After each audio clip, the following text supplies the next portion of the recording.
Deep in the misty, rugged wilderness of 1,960 seconds British Columbia, a massive buck roamed the dense forests, a majestic king of the mountain peaks, completely unaware of the bizarre legend it was about to become a part of. This is the story of Francis Wharton, a man whose name is etched into the annals of weird history. He was a mountain man who redefined resourcefulness with a grit that most people today couldn't even imagine.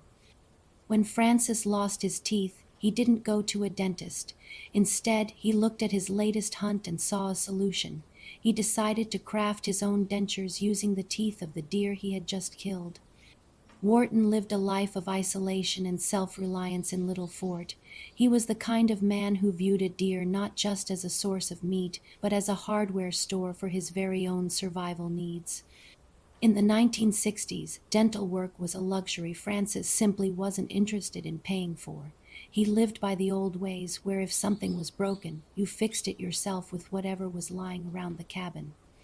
His list of dental supplies was short and terrifying: a bit of plastic wood, some household cement, and a set of teeth harvested from a buck's jaw.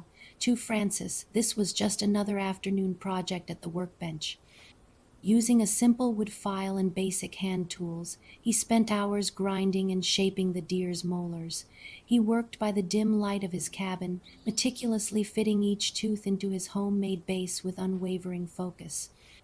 The finished product was a testament to his ingenuity. It was a functional piece of biological engineering that would eventually become a legendary artifact, a symbol of the ultimate mountain man flex against the modern world. Think about the pure irony of the situation. The very animal that Francis hunted for food was now being used to help him chew that food. It was a literal circle of life played out in his own mouth. To celebrate his successful surgery, Francis sat down to a feast of venison. He famously claimed that they worked perfectly, allowing him to finish off the buck using the buck's very own teeth. Word of his incredible DIY dentures eventually spread. Local newspapers detailed the bizarre meal and the man who refused to let something as simple as missing teeth stop him from enjoying his favorite game. Today, Francis's creation is no longer in use, but it hasn't been forgotten.